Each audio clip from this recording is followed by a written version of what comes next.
নমস্কার, শেয়ারবাজ থেকে আমি শাশ্বত মিত্র। আমার এডুকেশনাল চ্যানেলে আপনাদের সবাইকে স্বাগত। প্রথমেই আশা করব আপনারা সবাই সেফ আছেন। আজকে জানেন দুপুরবেলা হঠাৎ একটা ভূমিকম্প হয়েছিল, আমি লিখেও ছিলাম। আশা করব আপনি এবং আপনাদের পরিবারের সবাই ভালো থাকুন। এবং এই ভূমিকম্পের সময় একটা আফটার শক হয়, অবশ্য অনেকক্ষণ সময় কেটে গেছে, তবু আর একটু সাবধানে থাকবেন।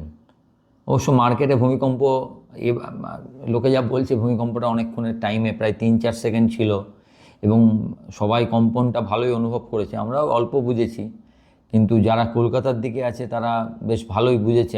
আমাকে অনেকে ফোন করেছেন। মার্কেটেও 5 মিনিটের যে কম্পনটা দিল, 3টে থেকে 3টে 5, 3টের সময় অবধি যখন সবে মার্কেট একটু করে 350 থেকে একটু নেমেছে, 310, 309-10 চলছে। 3টে থেকে 3টে 5-এর একটা ক্যান্ডেল, 5 মিনিটের ক্যান্ডেল 127 পয়েন্ট নিচে গেছে, 127 পয়েন্ট ইন ওয়ান ক্যান্ডেল। কিছু তো একটা হয়েছে। এখন কি হয়েছে জানা নেই, তবে কিছু একটা ভালো মতোই হয়েছে। কোনো বড় সেল অফ হয়েছে বা কিছু একটা নিউজ এসছে। এখন নিউজ একটা আসবার কথা ছিল জিডিপির, কিন্তু শেষে যখন দেখছি সেই জিডিপির নিউজ খুব একটা খারাপ নয়, কারণ 7.6% রিয়েল জিডিপি এসছে। তা আপনার নমিনাল জিডিপি 10.8, খারাপ বলা হয়। 10%-এর ওপরে আমরা চাইছিলাম, 12-13 হলে ভালো। তা 10.8 নট ব্যাড। আগেরবার তো 10-এর নিচে এসেছিলো, সেই জায়গায় 10-এর ওপরে প্রথমবার গেছে। জিডিপির দিক দিয়ে কোনো খারাপ নেই। এখন কী জন্য কী ঘটলো, কিছু তো একটা হয়েছে। এখন আপনাদের বলছিলেন যে 25,500, দেখুন স্ক্রিন কতটা ঠিক বলে। আমাদের বারবার মনে হচ্ছিল না, এটা হয়তো একটু একদিন দুদিনের একটু নিচে আবার ঠিক হয়ে যাবে, কিন্তু স্ক্রিন যখন দেখলেন পরপর দুদিন 25,500-র নিচে বন্ধ করলো, স্ক্রিন কিন্তু বলল যে এটা ডাউন ট্রেন্ড হয়ে গেছে। এবং তাই থার্ড ডেতে 3 দিন বন্ধ করেছে। গতকালও 496। ফোর্থ ডেতে দেখুন ঠিক কিন্তু মোটামুটি 320 পয়েন্ট দিয়ে দিল। তার মানে আপনি যদি শুধুমাত্র কিছু না বুঝে স্ক্রিনকে আমরা ফলো করি, আমি বলি না যে সবার ওপরে স্ক্রিনই হচ্ছে পরম সত্য আমাদের কাছে, তো এটা প্রমাণ হয়েছে। ওই যে মাঝে মাঝে আমরা ভাবি যে না, মনে হয় এতটা খারাপ নেই 500। আমিও ভাবছিলাম ধরুন যে কাছাকাছি আছে, তো বাজেট ডের যে লো থেকে, বাজেট ডে বলছি, যেদিনকে আপনার ট্রেড ডিল হলো সেদিনের লো থেকে বারবার ওপরে চলে যাচ্ছিল। আমি ভাবছিলাম ঠিক আছে, 500 না ধরে 450 হয়তো ধরা যায়। কিন্তু দেখুন 500, যেটা প্রথম থেকে ভাবছি 500-800 রেঞ্জ, যখনই সেটা দুদিন ভাঙলো, তখনই যদি মনটা ক্লিয়ার থাকতো, স্ক্রিন ভেঙে দিয়েছে, স্ক্রিনের কথা শুনবো, তাহলে দেখুন 320 পয়েন্ট কিন্তু হাতের কাছে রয়েছে। কিছু তো একটা হয়েছে, কি হয়েছে সেটা পরের কথা। যদি আমরা তাহলে জিডিপিটাকে সরিয়ে দিই, আরেকটা ঘটনা যেটা এখনও মিডিয়া সেরকমভাবে দেখাচ্ছে না, সেটা হচ্ছে মানে সবাই এটা নিয়ে মার্কেট পড়ার সঙ্গে এটাকে কোরিলেশনে আনছে না। সেটা হচ্ছে পাকিস্তান এবং আফগানিস্তানের যুদ্ধ। যদিও এটা খুব একটা বড়, আমাদের কি আছে, পাকিস্তান আফগানিস্তান যুদ্ধ করছে, কিন্তু একটা ব্যাপার আছে। আফগানিস্তান ঘোষিতভাবে ভারত সাপোর্টার, মানে ভারতকে সব ব্যাপারে ওরা, ভারতের সঙ্গে খুব সুসম্পর্ক। এবং পাকিস্তান মনে করে যে পাকিস্তানের যে টেররগুলো হচ্ছে সেটা আফগানরা করছে এবং তাতে ভারতের মদদ আছে। এটা একটা পাকিস্তানের একটা ধারণা, কারণ ওরা সবাইকে নিজের মতো ভাবে, তো ওরা সব জায়গায় মদদ দেয় বলে অন্য লোককেও ভাবতে পারে। আপনারা কালকে দেখবেন যে আমাদের যিনি ইউএন সিকিউরিটি কাউন্সিলে যিনি আছেন, আমি নামটা ভুলে গেলাম, ভদ্রমহিলা অসাধারণ একটা বক্তব্য রেখেছিলেন। পয়েন্ট অফ অর্ডার না কি একটা বলে, ইভেন ওরা তুলেছিল পাকিস্তান, তার এগেনস্টে পাকিস্তানকে বলেছেন যে সবাই এরম নয় এবং তোমরা তো নিজেদের ক্ষমতাই নেই, তোমরা এখন কি করে ইকোনমি চালাবে এটা ভাবো, ভারতের দিকে তোমাদের তাকাবার দরকার নেই। ভিডিওটা সমাজ মাধ্যমে রয়েছে, আপনারা সময় করে দেখবেন, ভালো লাগবে বেশ। তো ওইটাই অনেকে এটা হয়তো মার্কেট ভাবতে পারে যে এই দুদিনে কোনোভাবে ভারত যুক্ত হলে, ওই অপারেশন সিন্দুর, এই দুদিনে যদি আপনি ভারতের মিলিটারি যারা র্যাঙ্কে আছেন সেরকম দুজনের দুটো সাক্ষাৎকার আপনারা দেখেছেন কিনা জানি না, আমি দেখেছি, যেখানে তারা বলছেন operation Sindoor 2.0 is still on, এবং অপারেশন সিন্দুর 1-এ আমরা কী কী করতে পেরেছি তার সবথেকে বড় প্রমাণ, মানে মোটামুটি পাকিস্তানকে প্রমাণটা আপনার ডোনাল্ড ট্রাম্পই বলে দিয়েছেন, তার কোনো প্রতিবাদ পাকিস্তানের থেকে আসেনি। উনি বলেছেন আমি ইন্টারভেন না করলে পাকিস্তানের পিএম হয়তো মারা যেতেন। তাহলে বুঝে দেখুন কি বলবার, যেটা বলবার উনি বলে দিয়েছেন। এবং একজন খুব চাইছিল যাতে যুদ্ধটা থেমে যায়, সুতরাং কে চাইবে সেটাও এখানে পরিষ্কার। তো যাই হোক, এইখানে একটা ভয় আছে যে কিছু একটা ব্যাপার, পাকিস্তান তো রক স্টেট, এই আফগানিস্তানের ব্যাপারটা ভারতের সঙ্গে জড়িয়ে কিছু না একটা ভুল করে ফেলে, যাতে একটা ভারতের সঙ্গে আবার টেনশন শুরু হয়। মার্কেট কী জানি, আমার মনে হলো মার্কেট এটাকেও পয়েন্টে রাখতে পারবে, আছে কি না। কিংবা ইরান আমেরিকার মধ্যে এই সপ্তাহে কিছু হবে কি না। যদিও আবার নতুন করে ডেট, আপনারা জানেন 2 তারিখে ডেট দিয়েছে, কালকে যে আলোচনা হয়েছে, আলোচনা যে খুব ফলপ্রসূ হয়েছে তা নয়, কারণ আমেরিকা বলেছে যে 0 এমিশন চাই। মানে কোনো ওদের ওদের যদি সাধারণ কাজেও ইউরেনিয়াম লাগে সেটাকেও কাজে লাগাতে পারবে না, এরকমই কিছু একটা আমেরিকা বলেছে, যেটা ইরান রাজি নয়। ইরান একটা সেপারেট প্রস্তাব দিয়েছে। এবং জেডি ভান্সের, মানে আমেরিকার যিনি উপরাষ্ট্রপতি, তার কথাটা এখানে খুব দরকার বলা। জেডি ভান্স বলেছেন যে ইরানের মতো স্টেট যা চিরকাল টেররকে সাপোর্ট করে, তাদের হাতে কিছুতেই আমরা পরমাণু অস্ত্র দেখতে চাই না। তো এটা ব্যাপার, আমেরিকা যেন বোঝাতে চাইছে যে ও পরমাণু অস্ত্র তৈরি করবার জন্যই ইউরেনিয়ামকে ইউজ করছে। আপনাদের মনে থাকবে ইরাক যুদ্ধের আগে, যদি আপনারা মনে করেন ইরাকের কাছে জৈব রাসায়নিক অস্ত্র আছে, এইটা আমেরিকা ভেবেছিল এবং তারপরে যুদ্ধ হয়েছিল। সেটা ইচ্ছা করে হয়েছিল, কি কি ব্যাপার, আমি সেই সব প্রশ্নে যাব না। সেটা আমাদের মতো সাধারণ একদম, আমরা ওই লেভেলেই নয় যে আপনাকে প্রশ্ন করতে পারি। তো কথাবার্তা দেখে যেটা মনে হচ্ছে, America is preparing for a attack. তো এটা একটা মার্কেট হয়তো ভাবছে, তার ফলে তেলের দাম কি হবে না হবে, আপনার স্ট্রেট অফ হরমুজ আদৌ বাধা পড়বে কি না, যেখান থেকে 20 বিলিয়ন ব্যারেল তেল প্রতিদিন যায়, সেটাই যদি কোনো এফেক্ট আসে, তেলের মার্কেট যে কোথায় যাবে কি যাবে, আমরা এখানে বসে সেটা বন্ধ সম্ভব নয়। সেকেন্ডলি হচ্ছে, পৃথিবীতে যে যাই ঘটে থাকুক, আপনার নিজের হাতে বা পায়ে যদি একটা ফোড়া হয় না, যে আপনাকে ব্যথা দিচ্ছে, আপনি ওই ফোড়াটা কিছুতেই ভুলতে পারবেন না। আপনার কাছে অন্য যার যা হোক না কেন, ওই নিজের ফোড়াটার দাম অনেক বেশি। সেরকমভাবে ইন্ডিয়া পাকিস্তানের যদি কিছু হয়, ও বিশ্বের বাইরে কিছু হোক, তার এফেক্ট আমাদের মার্কেটে অনেক বেশি পড়বে।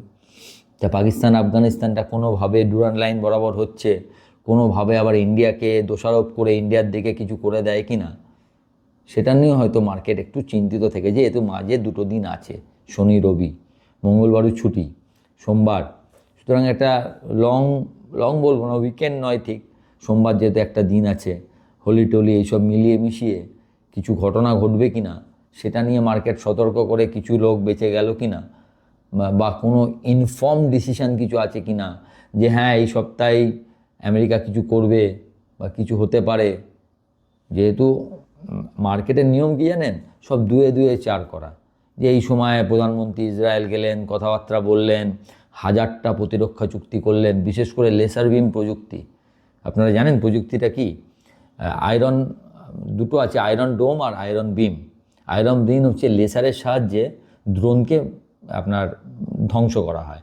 আয়রন ডোমে যেখানে একটা ড্রোন নামাতে বা ধ্বংস করতে আপনার প্রায় খরচা $200 থেকে $250, সেখানে আয়রন বিমে সেই খরচাটা হচ্ছে $2 পার শট, $2 অনলি, একটা শটে $2। এটা একটা প্রতিরক্ষার জন্য একটা বিশাল বড় জিনিস। সবচেয়ে বড় কথা, ভারত কিন্তু ওটা কিনে আনছে আবার লাগবে তা নয়, এর সমস্ত কিছু টেকনোলজি ট্রান্সফার হচ্ছে। ইসরায়েলের মতো দেশ কাউকে কিন্তু এই টেকনোলজি ট্রান্সফার করেনি, শুধুমাত্র ভারত। যদি হয়, এটা Bharat is the first country যাকে টেকনোলজি ট্রান্সফার হচ্ছে। এটা একটা বিশাল বড় একটা ব্যাপার। তো এগুলো কেন করছে, কেন হচ্ছে, মার্কেটের নিয়ম হচ্ছে সবকে 2-2 4 করা। আমি জানি না কি ঘটতে চলেছে, তবে কিছু একটা হলে তো মার্কেট তার রিয়াকশান দেবে আর কি, এটা আপনারা একটু মাথায় রাখবেন। এখন হবে কি হবে না কেউ জানে না, অনেকগুলো কিন্তু পরন্তুর জন্য মার্কেট আমি একটা কথা আপনাদের সবসময় বলি, মার্কেট কখনো অনিশ্চয়তা পছন্দ করে না। তাই জন্য যখন ট্রেড ডিল হয়েছিল, মার্কেট ভেবেছিল নিশ্চয়তা এলো, আবার আমেরিকার কোর্ট যখন আপনার ডিলটা পুরো ক্যান্সেল করলো, এখন আবার কিন্তু অনিশ্চয়তা। প্রথম কথা হচ্ছে কম্পিটিশান বেড়ে গেছে।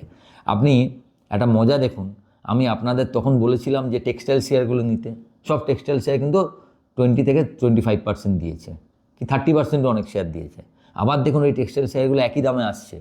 যেদিনকে ওটা ক্যান্সেল হয়ে 15% হলো, আমি যখন আপনাদের ওপরে ছিল মার্কেট, সেই অবস্থায় আমি বলেছিলাম নিফটি 310 পয়েন্ট প্লাস ছিল, আপনার মনে আছে? আগে শুক্রবার নিফটি 310 পয়েন্ট প্লাস দেখাচ্ছিল। আমি বলেছিলাম এটা কিছুতেই ভারতের জন্য ভালো না। আগের শুক্রবারের ভিডিওটা আপনি দেখুন, শনিবার আমি করেছিলাম, শনিবার বা রোববার আপনাদের জন্য, শুক্রবার নয় সরি, রোববার আপনাদের জন্য একটা ভিডিও করি। যখন 310 পয়েন্ট মার্কেট নিফটি ওপরে দেখাচ্ছে, তখন বলি এটা কোনো মতে আমাদের জন্য ভালো না। তাহলে সেই 800-900 থেকে আজকে 25,100। তার কারণ হচ্ছে কম্পিটিশান বাড়লো। আপনি এই টেক্সটাইল শেয়ারগুলোকে দেখুন, আবার আগের দামে চলে আসছে। গোকেক্স 870-80 টাকা গেছিলো, সেখান থেকে আবার 620-30 টাকা। তার কারণ হচ্ছে চায়নাকে 34%, চায়নাও 15%, আপনিও 15%। আগে কী ছিল, আপনি 1% হলেও এক্সট্রা একটা সুবিধা পাচ্ছিলেন, যেটা আমি সেদিনকে বলছিলাম। এটাকে মার্কেট কেন পজিটিভলি নিচ্ছে আমার জানা নেই, আমার কাছে এটা কোনোভাবেই পজিটিভ নয়। সেই ঘটনাটা আজকে ঘটলো।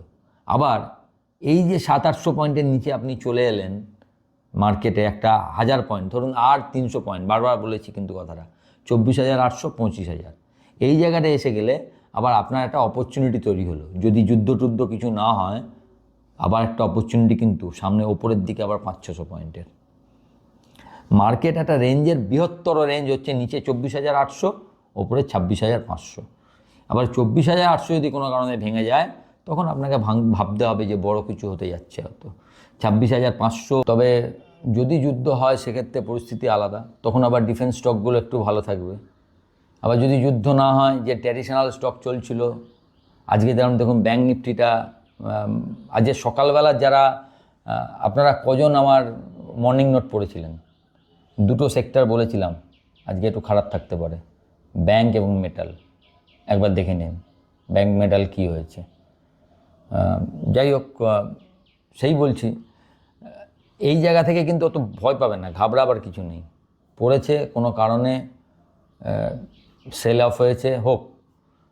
মেন জায়গাগুলো ভাঙছে কিনা সেটা দেখতে হবে। যদি না ভাঙে, এখান থেকেই আবার মার্কেট ঘুরবে।